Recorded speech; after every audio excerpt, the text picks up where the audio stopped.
It was 5 in the morning when I heard the unmistakable clink of silverware from inside my locked boathouse. At first, I thought I was dreaming, but then came the sound of a cupboard slamming shut, followed by a woman's voice humming along to soft jazz. I hadn't stepped inside that boathouse in nearly a month, and it was sealed tighter than a vault. My stomach dropped. Still in my flannel pajama pants and boots without socks, I grabbed my flashlight and trudged down the rocky path toward the dock, expecting to find a raccoon or maybe some squatter who'd broken in through the side. What I did not expect was HOA Karen, wearing a floral robe, sipping coffee on the deck of my boathouse like she owned the place. There was a pink inflatable flamingo tied to the cleat post, a Bluetooth speaker playing Kenny G, and the unmistakable smell of lavender candles wafting out the door. When she saw me, she waved like I was the uninvited guest.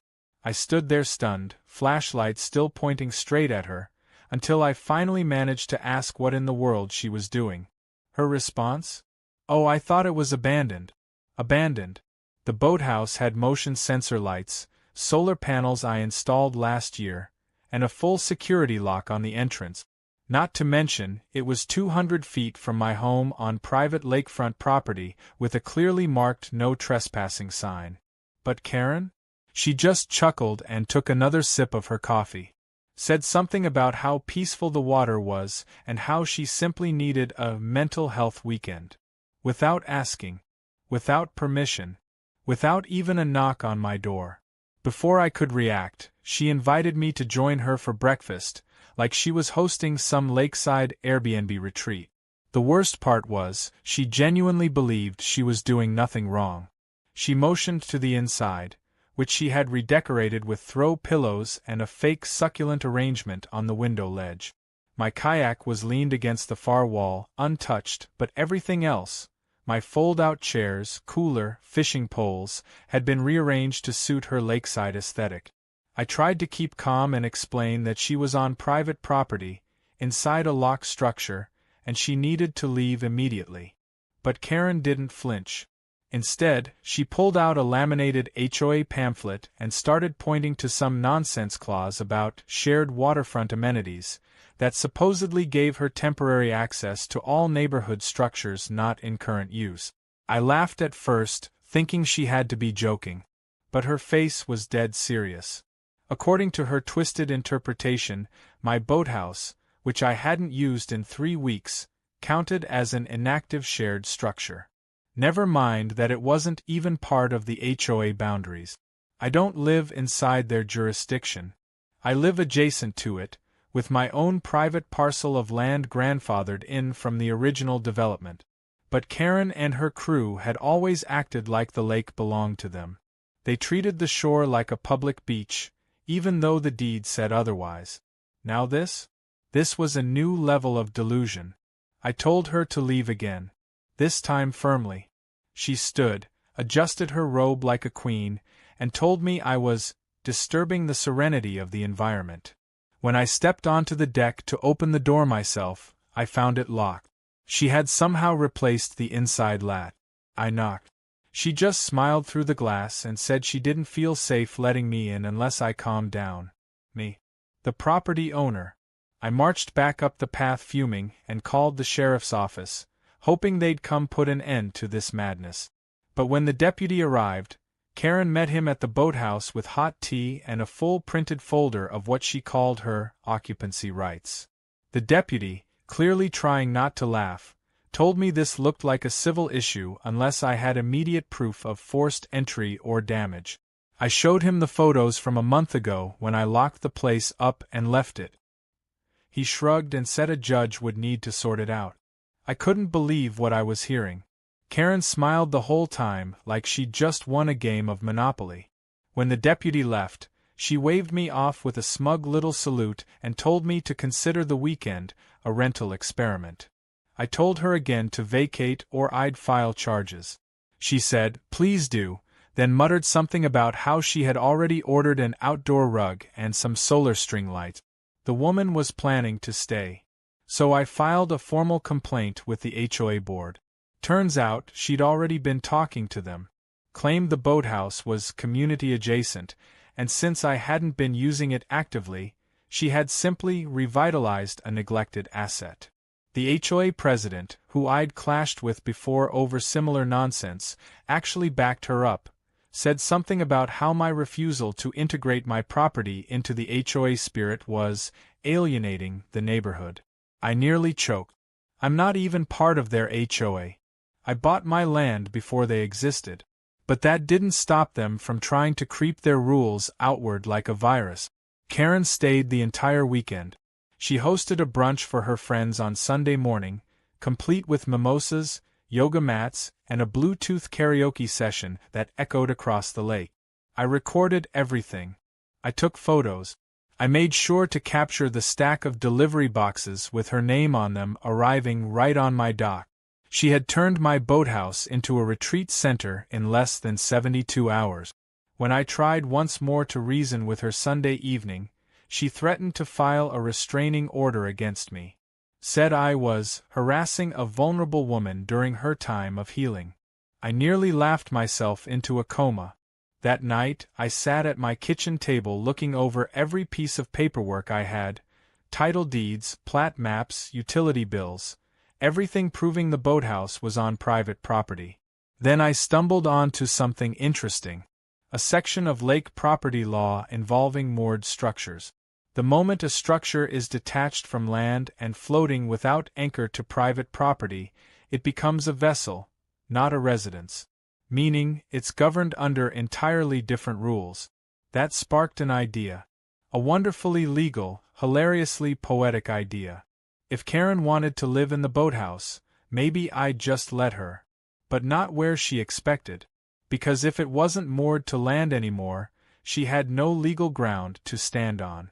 Literally. And I had just the tool to make that happen. There was a tugboat listed online for cheap, only one county over.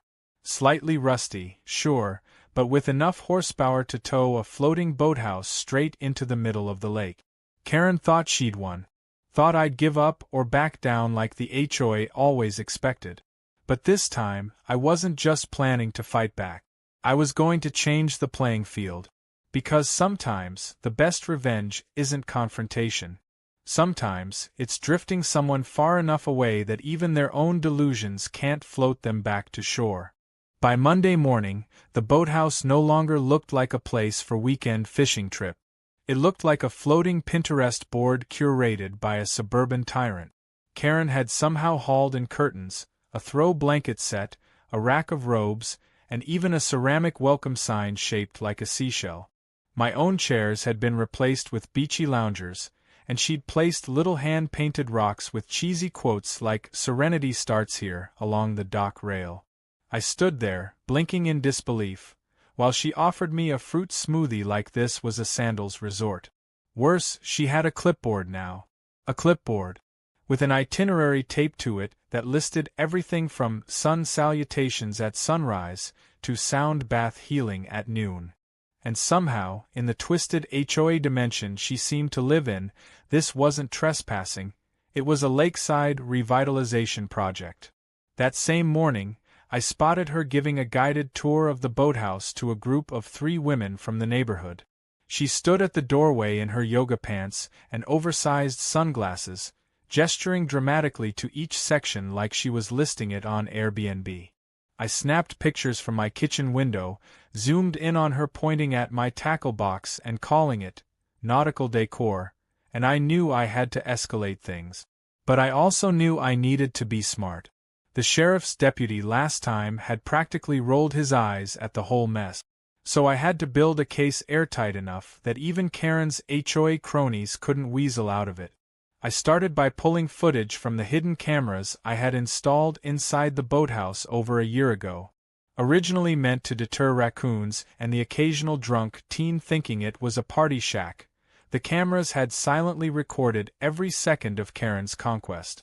From the moment she first pried open the back window to the smug yoga classes on the deck, everything was saved. She had no clue I had a clear recording of her saying, "If he complains, I'll just say I thought it was abandoned," while laughing with one of her friends. I compiled it all into a neat file and backed it up 3 times. Next, I began digging into the HOA's bylaws, even though I wasn't under their jurisdiction. And what I found made me laugh harder than I had in weeks. Their shared waterfront amenity clause applied only to common-use docks and gazebos within HOA-managed land, not to adjacent properties or private boathouses, which the HOA had no legal access to. In short, Karen's whole defense was built on something that had absolutely no standing. But knowing Karen, she wouldn't care. She was using the HOA's name more like a shield than a rulebook. I needed to cut through that shield and hit where it mattered: public image. That opportunity came sooner than expected. Karen posted a video online, yes, actually uploaded it herself, bragging about her wellness retreat and inviting her followers to attend her Saturday evening lakeside silent disco. I watched it 3 times, jaw hanging open. She panned the camera across the boathouse interior, showing off her decorations, the fridge stocked with kombucha, and even gave a shout-out to the neighborhood association for letting me use this space. She had no clue she was confessing to trespassing in a now-public video. I downloaded the clip, watermarked it, and sent it to a friend who ran a local neighborhood Facebook group. Within 2 hours, the video was posted with the caption, "This our HOA president thinks this is okay?" The comments section exploded. Most people didn't even know I wasn't in the HOA. All they saw was Karen hijacking someone else's property, bragging about it, and dragging the HOA's name into it. Some neighbors were furious. A few were even embarrassed, messaging me privately to say they had no idea she'd gone that far. One man named Greg, who had lived on the street for 20 years, said he'd file a formal complaint himself. The tide was starting to shift. Karen, of course, doubled down. She posted a follow-up video where she claimed she was being digitally harassed by aggressive men, and that she was reclaiming neglected space for the emotional benefit of the community. I kept building my plan. The Craigslist tugboat was still available, and I drove out to inspect it with my buddy Nate, who worked in marine maintenance. It needed a little oil and a fresh battery, but otherwise it was lake-ready. I paid cash. Nate helped me install a hitch, and by Thursday afternoon, we had it docked at the far end of my shoreline, hidden behind some trees where Karen couldn't see it from the boathouse. The plan was simple: unmoor the boathouse, drag it slowly into the center of the lake, and let it float peacefully without a single tie to land. Legally, once unanchored and detached, it stopped being on property and became a movable watercraft. Karen would no longer be squatting on land. She'd be drifting. But I didn't want to pull the trigger just yet. I wanted one last nail in the legal coffin. So I called my cousin Amy, a junior lawyer who had just finished a case involving property line dispute. I told her the whole story. She laughed hard, but promised to draft a letter warning Karen that she was facing trespassing, misrepresentation, and unlawful entry charges if she didn't vacate voluntarily within 48 hours. Amy even included a section citing maritime structure law, explaining what would happen if the boathouse became detached. I printed 3 copies and left one taped to the boathouse door, one slid under her beach chair, and one mailed to the HOA office. No one could say they weren't warned. Karen's response was as unhinged as ever. She returned the letter with a note that said, "Nice try. This is a community zone now. Get used to it." The next morning, she added a sign to the boathouse dock that read, "Lake Wellness Sanctuary, members only." She had crossed over from delusional to cult leader. But that was fine. She was exactly where I needed her to be. Friday evening came, and I went over my checklist with Nate one last time. Tugboat ready. Towline prep. Weather forecast calm. Karen? Still lounging with her friends, clinking wine glasses and playing ambient spa music. She had no idea that by sunrise, her stolen retreat would no longer have an address. It would just be floating, untethered, unclaimed, and legally hers in name only. As night fell, I watched from my porch with binoculars. The boathouse lights flickered as Karen hosted a full moon meditation circle. The sheer absurdity of it all had reached poetic levels. This wasn't just about property anymore. It was about someone so entitled, so emboldened by a taste of power, that she genuinely believed the lake bowed to her presence. She had taken something that wasn't hers, wrapped it in incense and ego, and convinced herself it was a gift to the neighborhood. I smiled as I checked the fuel on the tugboat. The plan was set. I wasn't going to argue anymore.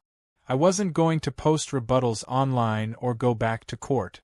I was going to do what lake people have always done when something gets in their way. Move it. Slowly. Legally. Publicly. And the best part? I'd be doing it with Karen still inside, still sipping her tea, completely unaware that the lake was about to become her new front yard, and backyard, and everything in between. The lake was still dark when I pulled the tarp off the tugboat. Mist curled over the water like smoke from a quiet fire, and every sound echoed louder than usual. I had checked the tow lines 3 times, adjusted the cleats, and double-checked the steering. Nate was already waiting at the boathouse end of the dock, giving me a silent thumbs-up from behind the brush.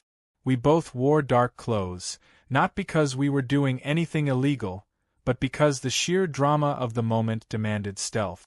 The tugboat sputtered to life with a low rumble, loud enough that I winced, but not so loud that it echoed across the lake.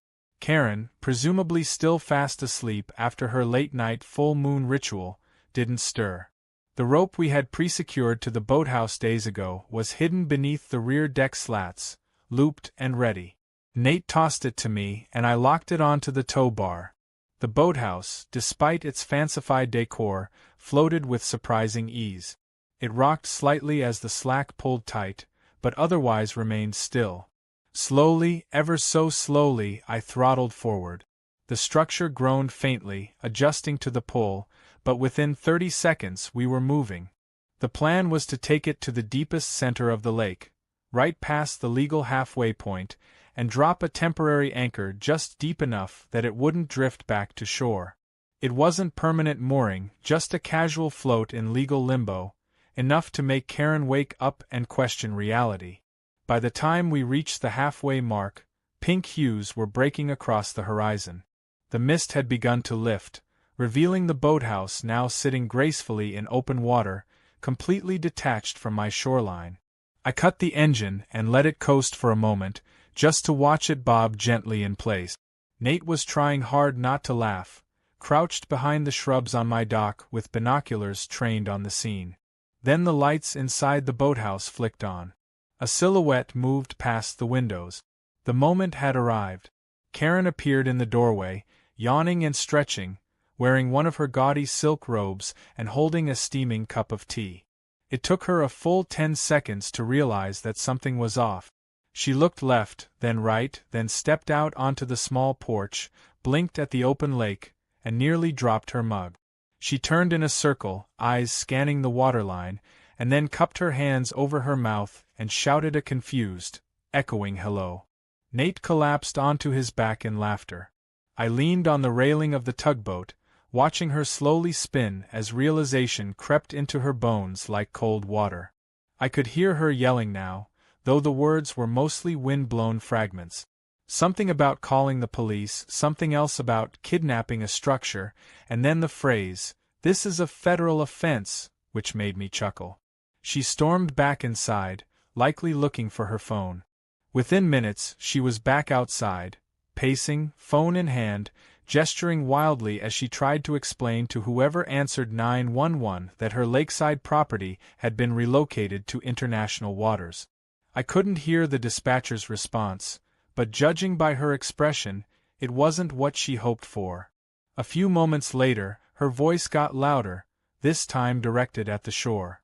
"Bring me back!" she screamed, pointing furiously toward the neighborhood. "This is false imprisonment. You can't just abandon someone at sea." I stepped back, letting the trees cover me from view. Nate was rolling, tears in his eyes, trying to stay quiet. Karen began waving her arms toward a neighbor across the water who was out for a jog. The neighbor paused, blinked, then simply waved back awkwardly before continuing her run. Karen yelled again, but her voice was losing power. Her authority, so potent on land, didn't carry the same weight on open water. About 20 minutes passed before she gave up yelling. She retreated inside the boathouse, probably to call reinforcements. We didn't have to wait long. Soon, a familiar buzzing broke the morning air, the sound of a jet ski engine. I recognized the HOA treasurer, Brad, immediately. He was wearing one of those absurd life vests that looked more decorative than functional, and behind him trailed a rope. Karen rushed to the edge of the deck, hollering like a shipwrecked aristocrat. Brad pulled up, threw her the rope, and shouted, "Tie it to the porch. I'll tow you back." That was the part one had been waiting for. She looped the rope hastily, yelling orders like she was some marooned admiral. Brad hit the gas, the rope tightened, and the front of the boathouse shuddered. The porch groaned, and one of the decorative flower boxes Karen had installed snapped off and floated away like a tiny raft. Brad tried to muscle the boathouse toward shore, but it barely budged.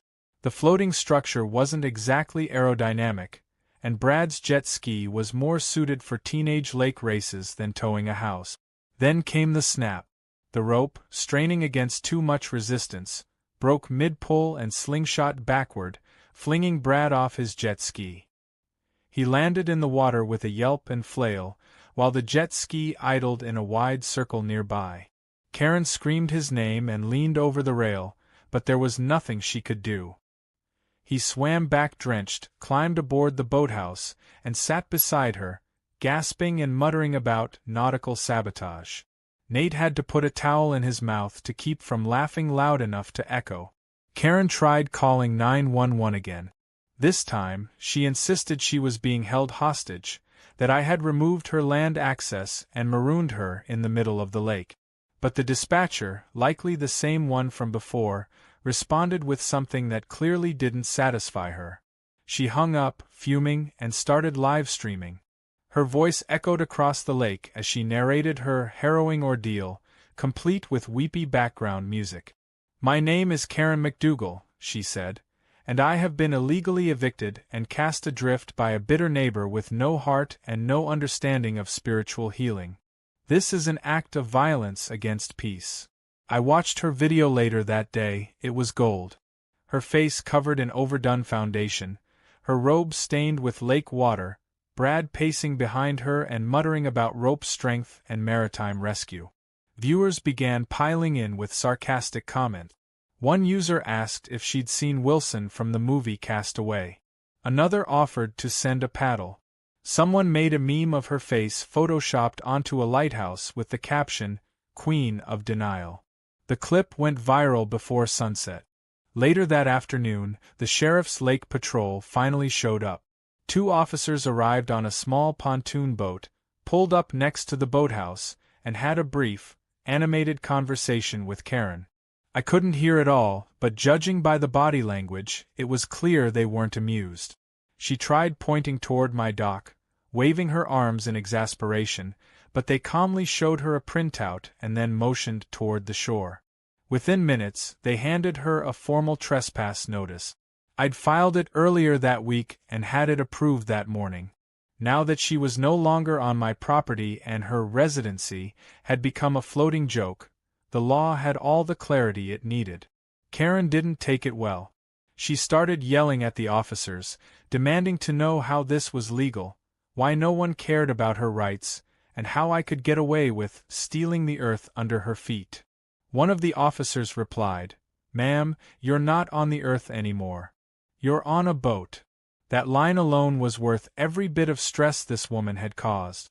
Eventually, they escorted her back to shore with Brad in tow.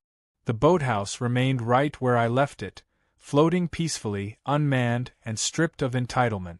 As night fell, I sat on my porch, sipping a beer, watching the silhouette of my boathouse gently rocking under the stars. The air was quiet, peaceful, and finally free of lavender candles and spa music. Karen had tried to own my space, my time, and my patience. Now all she owned was a memory, and a spot on every HOA meme page from here to Florida. The lake was mine again, and it had never looked better. By the next morning, the entire neighborhood knew what had happened. Not just the people on my street or the ones with a clear view of the lake, everyone. The story spread like wildfire, carried through group chats, Facebook pages, and by the second afternoon, it had even hit Reddit. Someone posted the clip of Karen ranting on the floating boathouse, calling it Castaway Karen, the HOA queen who floated too far. Comments flooded in. Most were pure gold. People asked if she'd started a floating nation, if she needed rescue flares, or if she'd begun speaking dolphin. A few even photoshopped pirate hats onto her head and gave her a flag that read, "Entitlement Ahoy."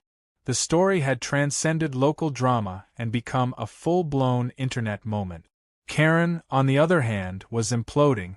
By the following day, she had gone from floating self-proclaimed wellness guru to full-on HOA martyr.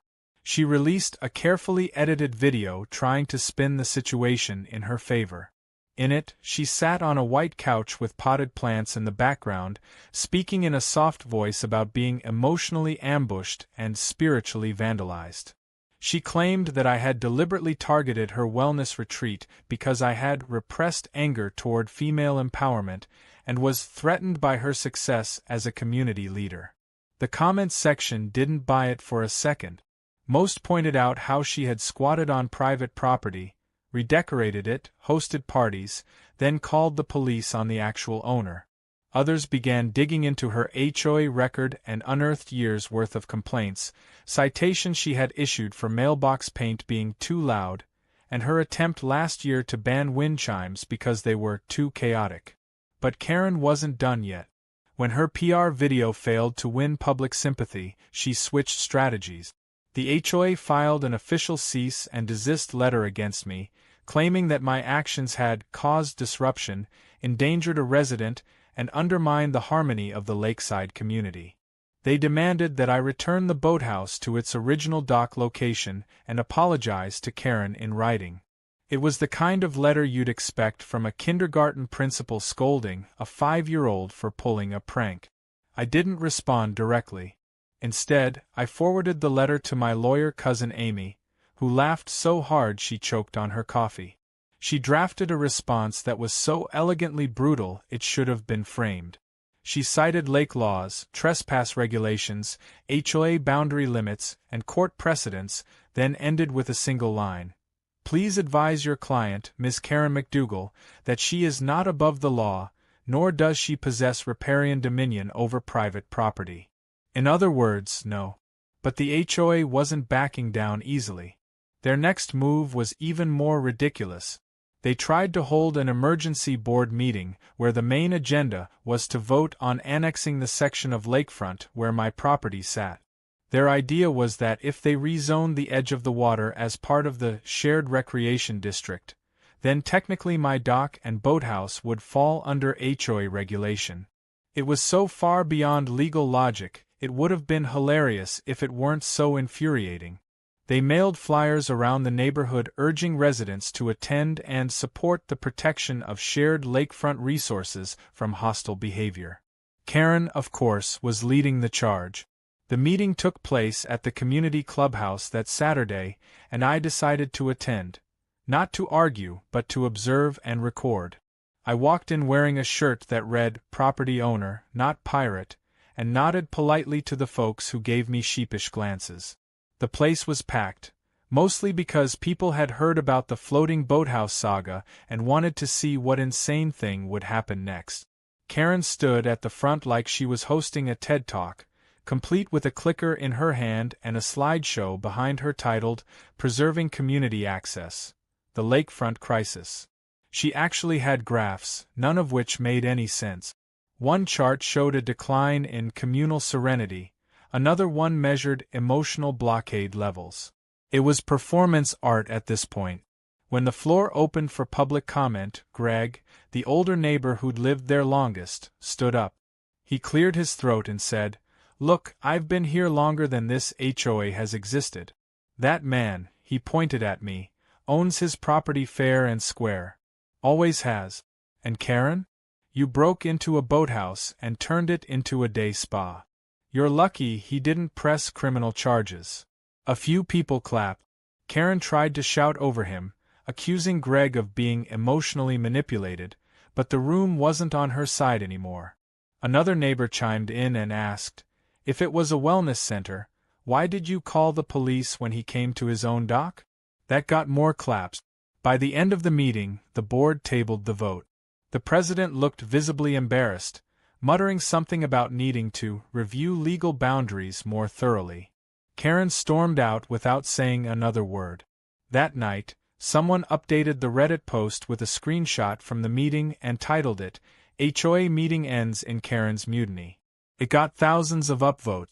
Commenters declared it the greatest HOA saga they'd ever followed. I didn't post anything. I didn't need to. The story was carrying itself now. A few days later, I got a letter in the mail. This time not from the HOA, but from a lawyer representing Karen directly.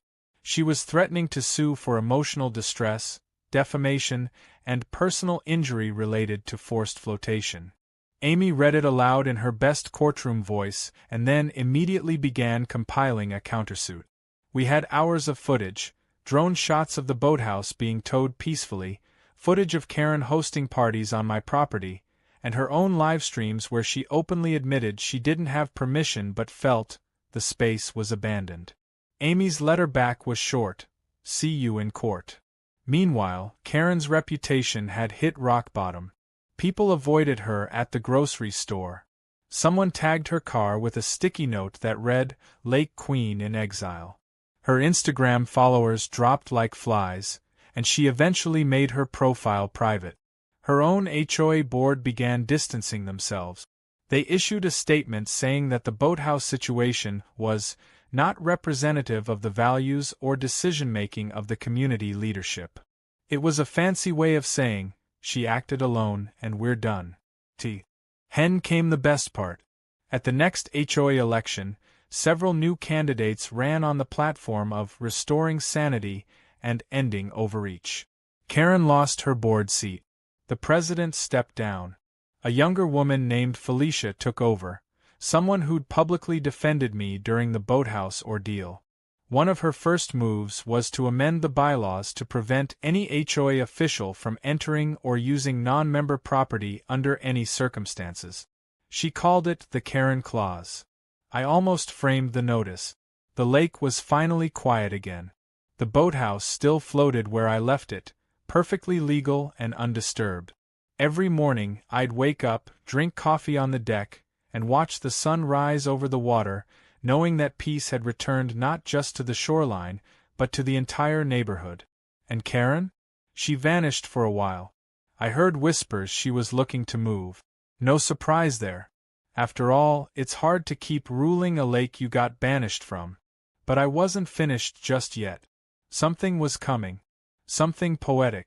Something fitting for a woman who tried to turn my property into her kingdom. Because while the world had laughed at her story, I had one last chapter to write.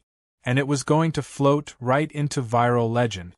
A month after the saga that turned my peaceful lake into a national comedy stage, I sat on my deck with a glass of sweet tea and a file in my hand marked, "Auction Plan, Final Draft." The lake was quiet now, the weather crisp and wind soft against the surface. No more candle-scented fog drifting from the boathouse. No more spontaneous yoga chants echoing across the water. Karen had disappeared from view and, from what little I'd heard, was laying low after losing her HOA position and failing to intimidate anyone through her laughable lawsuit. Her own lawyer reportedly dropped her after the defamation threats backfired and her public videos were used against her. It was the silence after a ridiculous storm, and I was ready to bring closure in my own way, with style. I had spent the last 2 weeks coordinating something unique, something poetic, something that would turn the final chapter of this bizarre story into a piece of performance art. I had legally transferred ownership of the boathouse to a shell company I'd created for one single purpose: to auction it off as a one-of-a-kind floating structure, complete with its own story, news coverage, and meme legacy. But this wasn't just about selling a floating shack. This was about closing a loop, taking something that had been the symbol of unwanted intrusion and flipping it into a symbol of rightful, hilarious revenge. The online auction went live on a Thursday evening with the title Karen's Island, a fully furnished floating boathouse of entitlement and infamy. I included a video walkthrough of the boathouse with voiceover commentary, highlighting key features like the meditation mat where HOA policy was first overruled by lake law, the deck from which false 911 calls were placed, and the tea-stained railing where she demanded to be rescued from her own crime. I posted a few of Karen's now private social media clips, public domain by then thanks to news coverage, and added a special section called Floating Amenities, listing things like 0 neighbors, no HOA interference, and the only retreat center in North America to be forcibly relocated mid-Mimosa. Bidding exploded within hours. Not because it was a luxury property, it wasn't, but because it was famous. Reddit had latched on again. Influencers started sharing the listing for laugh.